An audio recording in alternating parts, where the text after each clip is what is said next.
एक समय की बात है, एक व्यापारी अपने 3 बेटियों के साथ रहता था। व्यापारी को अपने तीनों बेटियों से प्यार था। एक दिन उसे किसी काम से दूसरे देश जाना था। जाने से पहले व्यापारी ने अपने तीनों बेटियों को अपने पास बुलाया और पूछा, मेरी प्यारी बच्चियों, कहो मैं परदेश से तुम तीनों के लिए क्या लाऊं?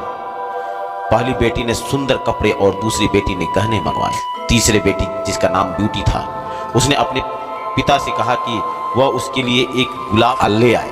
व्यापारी ने अपनी तीनों बेटियों से उसके उपहार लाने का वादा किया और अपने सफर पर निकल पड़ा। अपना काम खत्म करके व्यापारी जब अपने घर की ओर चला तो वह तूफान में फंस गया और रास्ते से भटक गया। बहुत कोशिशों के बाद भी वह अपने घर का रास्ता न ढूंढ सका।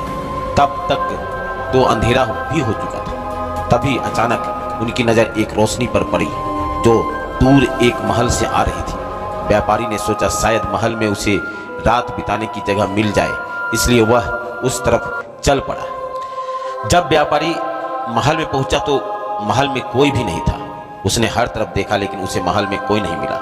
आश्चर्य की बात थी कि खाने की मेज पर कई प्रकार के स्वादिष्ट व्यंजन रखे हुए थे, परंतु उन्हें खाने वाला कोई नहीं दिख रहा था।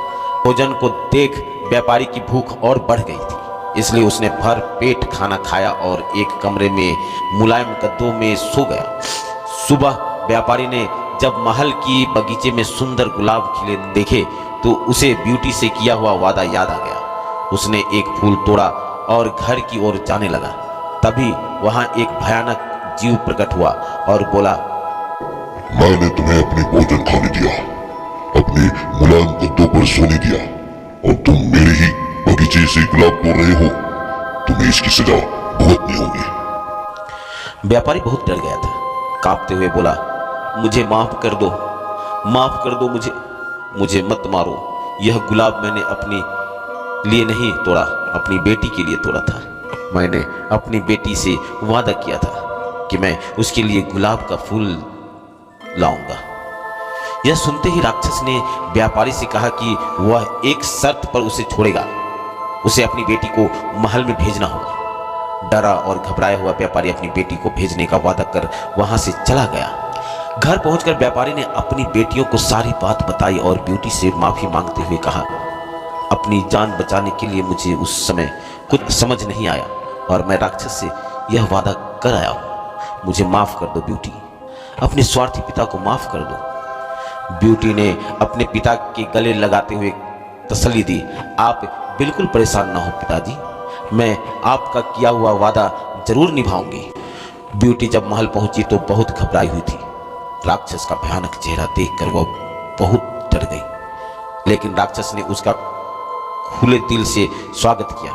राक्षस ने उसे रहने के लिए अपने महल का सबसे अच्छा कमरा दिया और जब ब्यूटी आग के सामने बैठकर कढ़ाई करती तब राक्षस उसके पास घंटों तक बैठा रहता और उसे निहारता रहता।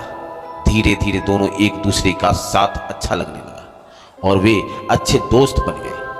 अब वह दोनों सारा दिन एक दूसरे से बातें करते और खुश रहते। राक्षस को ब्यूटी बहुत अच्छी लगती थी और वह उससे शादी करना चाहता था, लेकिन डरता था कि ब्यूटी एक राक्षस से कभी शादी नहीं करना चाहेगी। बड़ी हिम्मत जुटाकर एक दिन उसने ब्यूटी से अपने दिल की बात कहने की फैसला किया। जब वह ब्यूटी के पास पहुंचा तो देखा कि ब्यूटी अपने पिता को याद करके बहुत उदास है। उसे ब्यूटी की उदासी देखी नहीं गई और उसने ब्यूटी को एक जादुई शीशा दिया जिससे वह अपने पिता को देख सके। ब्यूटी बहुत खुश हुई, लेकिन जब उसने अपने पिता को देखा तो बहुत बीमार थे।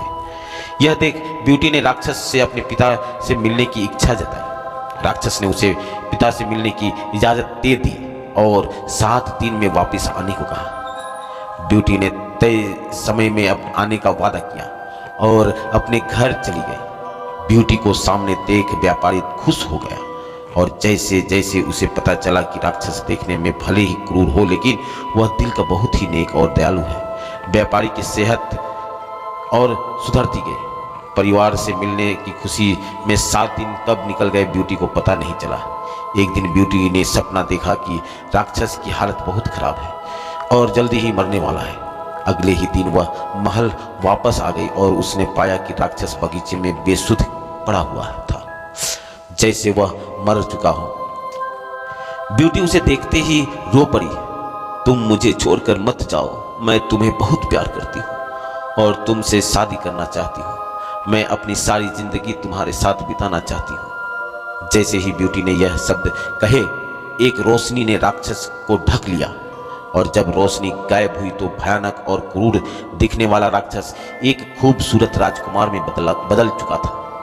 राजकुमार ने बताया कि एक दुष्ट जादूगरनी ने उसे एक राक्षस बना दिया था और सच्चे प्यार से ही उसे उस जादू को तोड़ा जा सकता था। बहुत समय से राजकुमार उस लड़की को ढूंढ रहा था जो उससे उस रूप में प्यार करे जिससे सब डरते थे, जो उसकी सूरत से नहीं बल्कि उसके गुणों को चाहे। आखिरकार राजकुमार को उसका सच्चा प्यार मिल गया और वह बहुत खुश था। जल्द ही ब्यूटी और राजकुमार की शादी हो गई और वह अपने गुलाबों सी खूबसूरत दुनिया में हंसी खुशी रहने लगा।